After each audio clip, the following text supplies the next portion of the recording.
नमस्कार, आप देख रहे हैं जनतंत्र टीवी और मैं हूं आपके साथ माधुरी तिवारी। बुलेटिन की शुरुआत करेंगे बड़ी खबर के साथ, जहां केदारनाथ उपचुनाव के प्रचार का आखिरी दिन है। बीजेपी और कांग्रेस आज झोंकेंगे अपनी पूरी ताकत। सीएम धामी आज पहुंचेंगे गुप्तकाशी। आशा नौटियाल के समर्थन में प्रचार करते हुए नजर आएंगे। जनसभा कर वोट की अपील भी करेंगे। बड़ी जानकारी आप तक पहुंचा रखी हैं। आपको बता दें कि आज सीएम धामी प्रचार प्रसार करते हुए नजर आएंगे। सीएम धामी आज गुप्तकाशी पहुंचेंगे, जहां वो प्रचार करेंगे।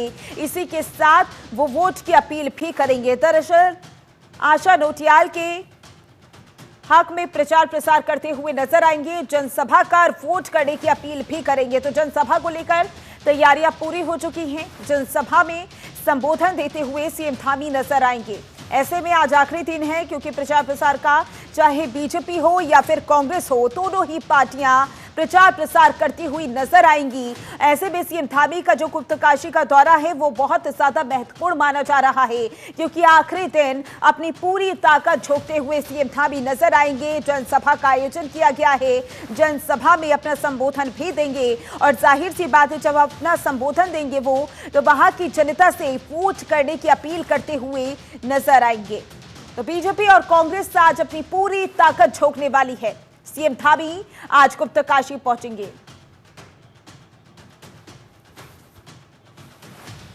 और इसी पर ज्यादा जानकारी के लिए हमारे संवाददाता हरीश खनेड़ा हमारे साथ जुड़ चुके हैं। हरीश, क्योंकि आज आखिरी दिन है प्रचार प्रसार का, किस तरीके की तस्वीरें आप देख पा रही हैं? इसके अलावा अगर बात की जाए सीएम धामी की, तो उनके कौन कौन से कार्यक्रम आज गुप्तकाशी में तय किए गए हैं?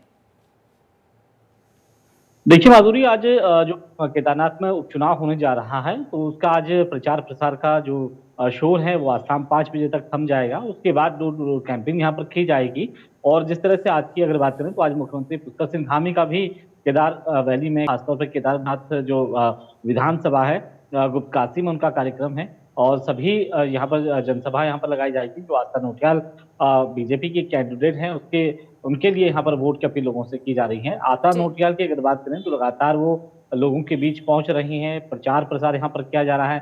तमाम जो बीजेपी के नेता हैं वो लगातार वोट की मांग लोगों से कर रहे हैं। इसके अलावा अगर हम दूसरी तरफ कांग्रेस की अगर बात करें, तो कांग्रेस के जो सभी जो नेता हैं वो केदारनाथ में पहुंचे हुए हैं। मनोज रावत जो कांग्रेस के कैंडिडेट है, उनके लिए वोट की अपील कर रहे हैं। लगातार इस क्षेत्र में इस समय चुनाव प्रचार चल रहा है। और आज की अगर बात करें, तो आज शाम 5 बजे तक जो चुनावी जो सुर है वो पूरी तरह से थम जाएगा।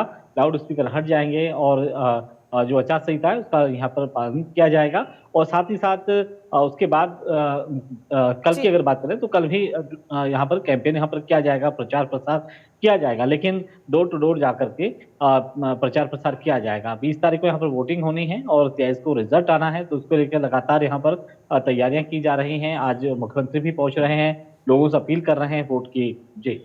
जी हरीश, समीकरण की बात करें तो किस तरीके के समीकरण बनते हुए नजर आ रहे हैं? चाहे कांग्रेस की बात करें या फिर बीजेपी की बात करें, दोनों ही पार्टी ने अपनी पूरी ताकत झोंकी है। देखिए माधुरी, समीकरण की अगर बात करें, तो यहाँ पर दो मुख्य जो पार्टियां हैं उनका आमना सामना यहाँ पर हो रहा है।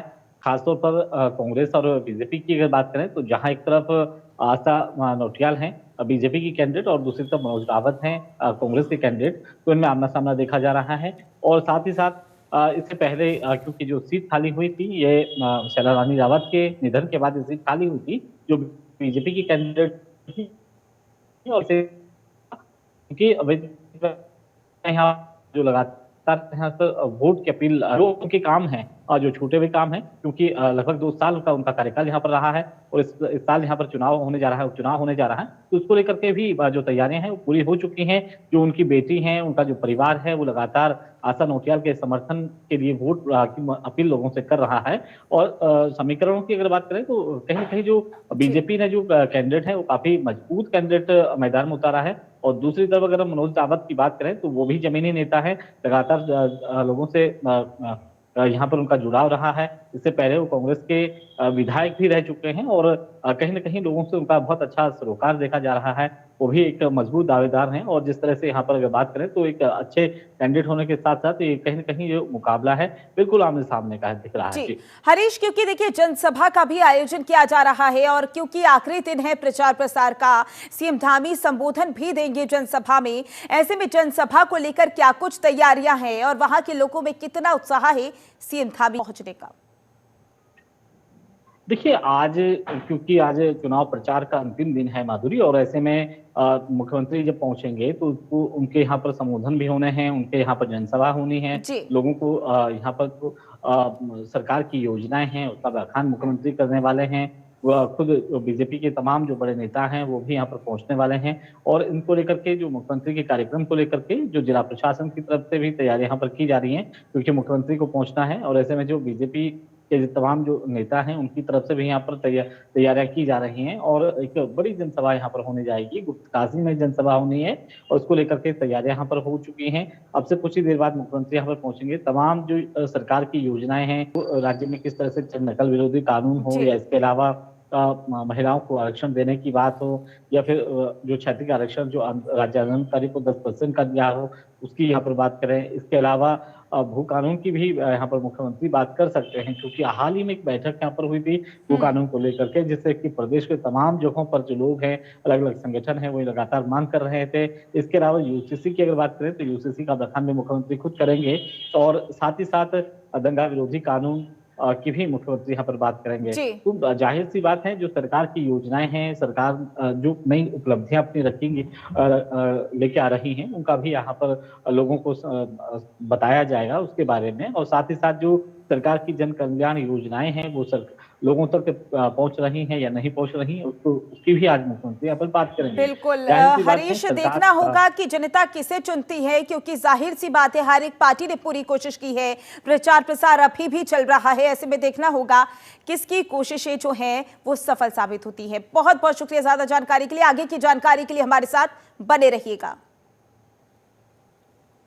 तो वहीं केदारनाथ उपचुनाव आज पद होगा चुनाव प्रचार। आज शाम 5 बजे प्रचार खत्म हो जाएगा। 20 नवंबर को मतदान और 23 को मतगणना होगी। बीजेपी और कांग्रेस सहित मैदान में 6 प्रत्याशी हैं। केदारनाथ विधानसभा उपचुनाव के लिए आज प्रचार बंद हो जाएगा। 20 नवंबर को मतदान और 23 नवंबर को मतगणना होगी, यानी कि नतीजे सभी के सामने होंगे।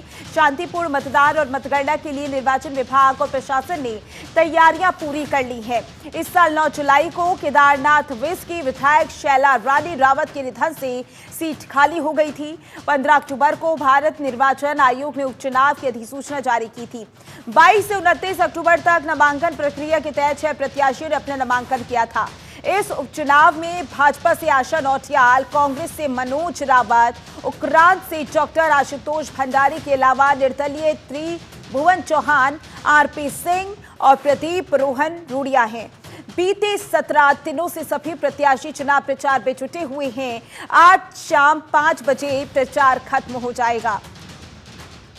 और इसी पर ज्यादा जानकारी के लिए हमारे संवाददाता हरीश हमारे साथ लगातार बने हुए हैं। हरीश, मैदान में 6 प्रत्याशी हैं। भले ही मुकाबला 2 पार्टियों के बीच ज्यादातर देखा जा रहा हो, बीजेपी और कांग्रेस, लेकिन जो बाकी प्रत्याशी हैं उन्हें भी नजरअंदाज करना जल्दबाजी होगी। बिल्कुल, देखिए क्योंकि जिस तरह से एक छोटी सी विधानसभा है केदारनाथ, और केदारनाथ चुनाव को लेकर के जो उपचुनाव हो रहा है, सभी जो प्रत्याशी हैं, जो 6 प्रत्याशी हैं, वो चुनावी मैदान में हैं। और आज की अगर बात करें तो आज जो पूरी तरह से जो चुनावी जो स्कोर है वो शाम ठीक 5 बजे थम जाएगा। उसके बाद सभी जो प्रत्याशी हैं, चाहे वो उत्तराखंड क्रांति दल हो, या इसके साथ बीजेपी कांग्रेस हो, या साथ ही साथ अन्य जो निर्दलीय पार्टी हैं, वो भी यहाँ पर चुनाव मैदान में है। जाहिर सी बात है, जैसे आपने बिल्कुल सही कहा कि नजरअंदाज करना बेहद जल्दबाजी होगी। तो इसी को लेकर के, क्योंकि कई ये भी चीजें देखने को मिलती हैं कि हालांकि चाहे वो लीडिंग पार्टी जरूर हो, लेकिन जो निर्दलीय जो लोग हैं वो यहाँ पर बाजी मार लेते हैं। और कहीं ना कहीं क्योंकि जिस तरह से छोटी सी विधानसभा है, और जो जमीनी नेता हैं, खासतौर पर हम जो 2 मुख्य जो पार्टियां हैं उनकी अगर बात करें, खासतौर पर बीजेपी और कांग्रेस की बात करें, तो जो आशा नौटियाल है उनका अलग वर्चस्व इस क्षेत्र में रहा है। और दूसरी तरफ जो मनोज रावत है, क्योंकि इससे पहले वो यहाँ पर विधायक रह चुके हैं, यानी कि शैला रानी रावत से पहले वो यहाँ पर कांग्रेस की तरफ से विधायक रह चुके हैं, तो उनको भी नजरअंदाज करना गलत होगा, क्योंकि जिस तरह से इस समय सरकार भी बीजेपी की है और आपने हाल ही में देखा कि 2 उपचुनाव जो उत्तराखंड में हुए थे उसमें कांग्रेस ने यहाँ पर बाजी मारी थी, चाहे वो बद्रीनाथ सीट की बात करें या फिर हम मंगलौर सीट की बात करें। तो इस बार भी कहीं न कहीं जो कांग्रेस है पूरे जोर के साथ, पूरे शोर के साथ यहाँ पर चुनाव मैदान में है, चाहे हरीश रावत हो और चाहे करण मारा हो या इसके अलावा गणेश गोदियाल हो या फिर प्रीतम सिंह हो, यशपाल आर्य हो, सभी यहाँ पर चुनाव प्रचार कर रहे हैं। और इसका कहीं न कहीं ये भी चीजें देखी जा रही हैं कि जो शैला रानी रावत है उनके लिए उनके जो परिवार के जो लोग हैं वो भी उनके लिए आशा नोटियाल के लिए चुनावी मैदान में उतरे हुए हैं और लगातार लोगों से यहाँ पर वोट की अपील कर रहे हैं। हरीश, भले ही अंतिम दिन तक अभी भी चुनाव प्रचार चल रहा है, आज भी चुनाव प्रचार के तमाम कार्यक्रम हैं हर एक पार्टी की ओर से, लेकिन जनता अपना रुख पहले ही साफ कर चुकी होती है, यानी कि मन बना चुकी होती है कि उसे किसे चुनना है। ऐसे में क्या अंदाजा लगाया जा रहा है कि इस बार किसका पलड़ा ज्यादा भारी होता हुआ नजर आ रहा है? जनता ने किसकी तरफ ज्यादा मन बनाया है और कौन सा प्रत्याशी इस बार जीत हासिल करने में आगे रहेगा? तो क्या कोई अंदाजा लगा पा रहे हैं आप? देखिए, जो एग्जिट पोल हैं और उनके मुताबिक अगर देखा जाए तो 2 मुख्य जो पार्टियां हैं यहाँ पर, खासतौर पर बीजेपी और कांग्रेस। जैसे मैंने बताया कि आशा नोटियाल का तमाम जो महिलाएं हैं उनका घर घर से नाता है और हर एक महिला से जुड़ी हुई है, हर एक घर से वो जुड़ी हुई हैं। दूसरी तरफ मनोज रावत की अगर बात करें, जो इससे पहले भी कांग्रेस के टिकट पर यहाँ पर चुनाव जीत चुके हैं, हालांकि वो दूसरी बार यहाँ पर चुनाव हारे हैं, लेकिन अब इस बार फिर चुनाव मैदान है कांग्रेस की तरफ से, तो उनका भी कहीं न कहीं लोगों से सरोकार है, युवा नेता है और लगातार युवाओं के बीच में रहे हैं। जिस तरह से केदारनाथ की अगर बात करें तो लोगों में नाराजगी भी सरकार को लेकर के है, क्योंकि अभी भी कई ऐसे लोग हैं जिनका विस्थापन नहीं हुआ है और कई ऐसे जो लोग हैं उनमें नाराजगी भी देखी जा रही है। खास तौर पर जो पंडा पुरोहित है उनमें भी नाराजगी देखी जा रही है। लेकिन अब इस नाराजगी को दूर करने में कितना यहाँ पर सफल हो पाएंगे बीजेपी और कितना नहीं, ये तो आने वाला वक्त बताएगा। लेकिन बहरहाल आज की अगर बात करें तो आज 2 जो मुख्य पार्टियां हैं जो बहुत मजबूत कैंडिडेट हैं दोनों, खासतौर पर आशा रानी माफ कीजिएगा आशा नोटियाल और दूसरी तरफ मनोज रावत, तो इन दोनों के बीच कड़ा मुकाबला देखने को मिल रहा है। हालांकि अगर हम युवाओं की बात करें तो युवाओं का जो झुकाव है मनोज रावत की तरफ है और महिलाओं की अगर बात करें तो उनका झुकाव आशा नोटियाल के साथ है। तो अब ये बहुत मुश्किल है लोगों का लगाना कि किस तरफ इनका झुकाव ज्यादा है, लेकिन कहीं ना कहीं जो जुड़े हुए जो लोग हैं वो अपने अपने जो समर्थक हैं उनको समर्थन देने जरूर पहुंचेंगे। और आज की अगर बात करें तो आज जो चुनावी जो शोर है वो पूरी तरह से थमने वाला है। उसके बाद जो कैंपेन यहाँ पर की जाएगी, लोगों से मुलाकात घर घर जाकर किया जाएगा और लोगों को चुनाव प्रचार भी घर घर जाकर किया जाएगा। उसके बाद 20 तारीख की बात करें तो यहाँ पर वोटिंग होनी है और जिसका रिजल्ट 23 तारीख को। बिल्कुल हरीश, तस्वीरें तो तभी साफ होंगी जब नतीजे सामने आएंगे और नतीजे आएंगे 23 नवंबर को। ऐसे में सभी को इंतजार है कि 23 नवंबर को किस तरीके के नतीजे देखने को मिलते हैं। बहुत बहुत शुक्रिया ज्यादा जानकारी के लिए आपका। तो वहीं उच्च हिमालय क्षेत्र में स्थित बद्रीनाथ धाम के कपाट रविवार को शीतकाल के लिए बंद कर दिए गए हैं। इसी के साथ इस वर्ष की 4 धाम यात्रा समाप्त हो गई है।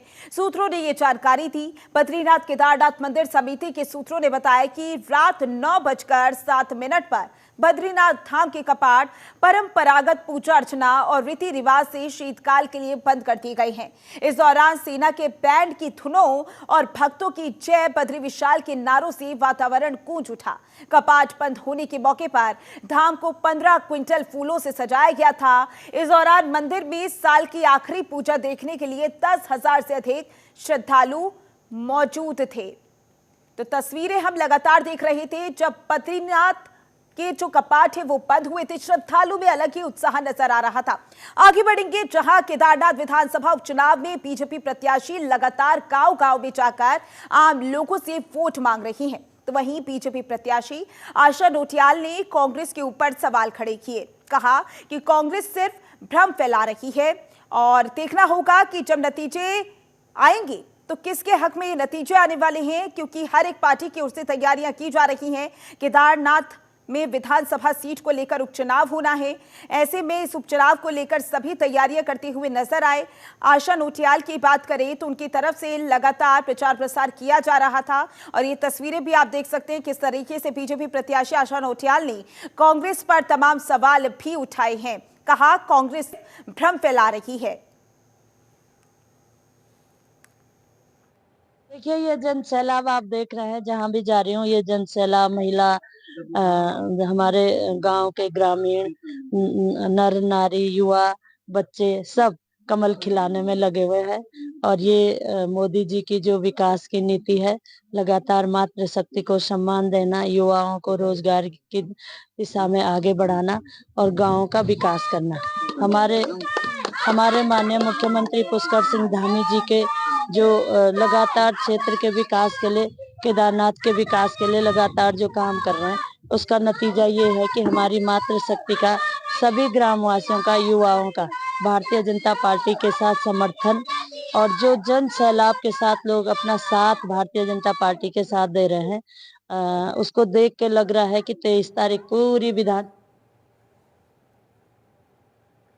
तो वहीं केदारनाथ विधानसभा उपचुनाव के दौरान चोपता के बाजार में बीजेपी प्रदेश कार्यकारिणी की गाड़ी में शराब पकड़ी गई। मौके पर कांग्रेस उम्मीदवार मनोज रावत और उनके समर्थक पहुंचे और जमकर नारेबाजी की। मौके पर ही धरने पर बैठ गए। कांग्रेस उम्मीदवार मनोज रावत समेत कांग्रेस कार्यकर्ता और पुलिस मौके पर पहुंचकर जमकर हंगामा करते हुए नजर आए। दारू बांटने की जिम्मेदारी दी गई है, ये कतई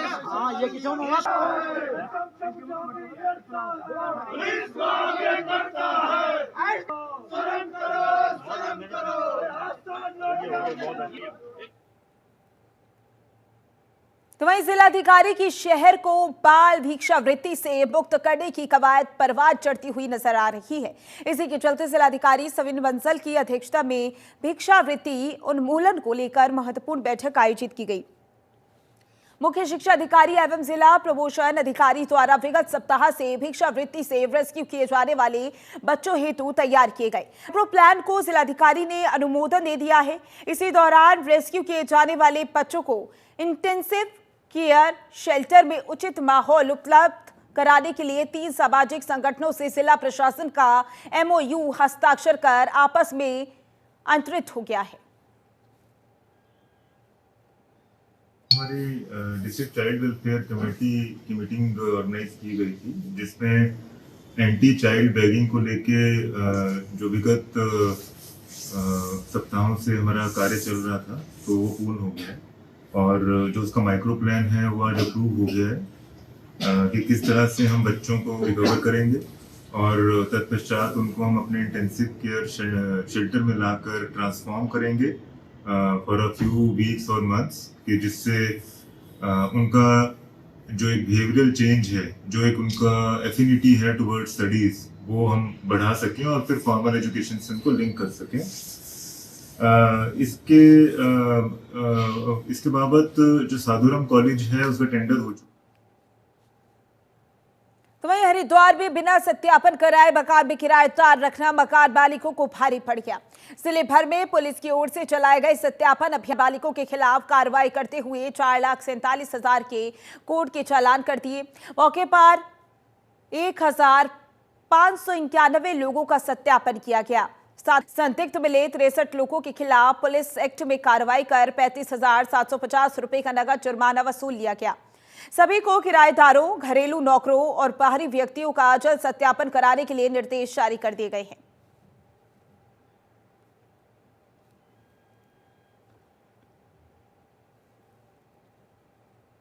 तो वहीं सर्दियों के मौसम में बढ़ते हादसों को देखते हुए परिवहन विभाग ने इस बार सुरक्षा के लिए खास कदम उठाए। विभाग रिफ्लेक्टर और रोड मार्किंग के जरिए सड़कों को सुरक्षित बनाने की योजना पर काम कर रहा है। सर्दियों में घने कोहरे के कारण सड़क हादसों की संख्या बढ़ जाती है। इसे रोकने के लिए क्षेत्रीय परिवहन अधिकारी रश्मि पंत ने बताया कि विभाग ने सड़क सुरक्षा के बजट में इस बार एक नया प्रावधान जोड़ा है। इसके तहत विभाग रेडियम टेप खरीदेगा, जिसे गन्ने की ट्रॉलियां सड़क किनारे खड़े पेड़ों और अन्य स्थानों पर लगाया जाएगा। इसके अलावा सड़क सुरक्षा को बेहतर बनाने के लिए विभाग विशेष रूप से रोड मार्किंग पर भी ध्यान दे रहा है। सड़कों को स्पष्ट रूप से डिफाइन करने के लिए सफेद लाइनों पर विशेष पेंटिंग की जाएगी। रश्मि पंत ने कहा कि ये कदम न केवल वाहन चालकों की सुरक्षा देगा, बल्कि सड़क पर यातायात को भी सुचारू बनाएगा। विभाग की टीम जल्द ही इन योजनाओं को अमल में लाने के लिए काम शुरू कर देगी। से हम अपील तो करते ही हैं रिफ्लेक्टर टेप लगाने की। इसके अलावा इस साल हमने एक नया प्रयास किया है। हम लोगों ने अपने जनपदीय सड़क सुरक्षा के बजट में एक प्रावधान किया है कि हम लोग रेडियम टेप को प्रोक्योर खरीदेंगे मार्केट से, और विशेष रूप से जो गन्ने की ट्रैक्टर ट्रॉलियां हैं, ग्रामीण क्षेत्रों में जो एग्रीकल्चर ट्रैक्टर ट्रॉली चलती है उनमें, और रोडों के किनारे जो पेड़ हैं और या बिजली के खंभे हैं जिनसे दुर्घटना की संभावना रहती है, उन पर भी हम लोग रेडियम टेप लगाएंगे, अच्छी क्वालिटी की रेडियम टेप, ताकि जो रिफ्लेक्शन है उससे जो वाहन चालक हैं उनको सुविधा मिल सके। इसके साथ ही कल जिलाधिकारी महोदय ने सभी रोड ओनिंग एजेंसीज को भी ये निर्देशित किया है कि कोहरे के दृष्टिगत जो रोड मार्किंग्स हैं, जिनमें हम रोड की साइड्स को डिफाइन करते हैं, वो व्हाइट लाइंस को प्रॉपरली पेंट करें। इसी महीने के अंतर्गत उनको ये काम करने के लिए। तो वहीं देहरादून में हुए भीषण सड़क हादसे में 6 की मौत के बाद ऐसे हादसे दोबारा ना हो, इसके लिए पुलिस युवाओं के लिए जन जागरूकता अभियान चला रही है। इसी बात पर देहरादून के एसपी सिटी प्रबोध कुमार ने कहा कि कॉलेजों में अभियान चलाकर हम युवाओं को अपील कर रहे हैं कि वह अपने वाहन को उतनी ही रफ्तार से चलाए जितने में वह नियंत्रित कर सकते हैं। साथ ही उन्होंने कहा कि हमने युवाओं से निवेदन किया कि शराब का सेवन करके गाड़ी न चलाएं, ताकि रास्ते पर चल रहे अन्य लोग भी सुरक्षित रह सकें।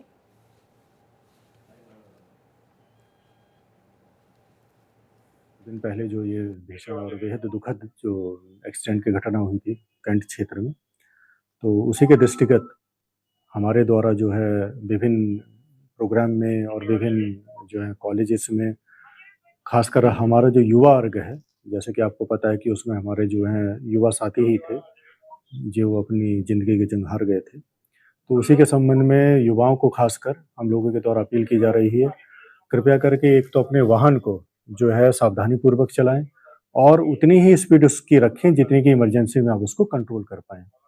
ओवर स्पीडिंग कतई ना करें। और इसके बाद जो दूसरा एक प्रमुख कारण आता है एक्सीडेंट होने का, ड्रंकन ड्राइविंग। जैसा कि आजकल आप देख रहे हैं कि शराब का प्रचलन ज़्यादा ही बढ़ गया है, तो उसको खबर देहरादून से है, जहां देर रात तक दून पुलिस का चेकिंग अभियान जारी है। एसएसपी देहरादून के निर्देशों पर संपूर्ण जनपद में पुलिस द्वारा सघन चेकिंग अभियान चलाया जा रहा है। इस दौरान विभिन्न वाहनों के चालकों की एल्कोमीटर से जांच की गई। शहर में रात में शराब पीकर हो रही दुर्घटनाओं के मद्देनजर पुलिस द्वारा ये सघन चेकिंग अभियान चलाया जा रहा है। पुलिस ने सभी मार्गों पर चेकिंग की। इस दौरान स्थानीय पुलिस, यातायात पुलिस और सीपीयू की विभिन्न टीमें तैनात की गई।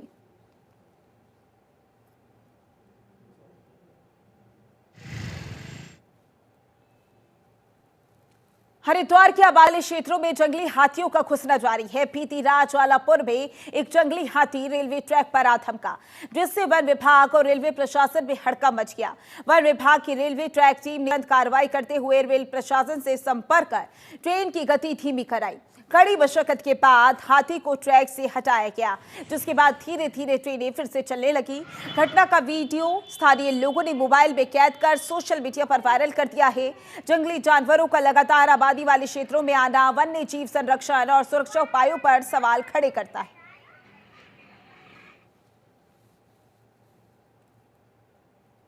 फिलहाल के लिए इस बुलेटिन में बस इतना ही। बने रहें जनतंत्र टीवी के साथ। नमस्कार।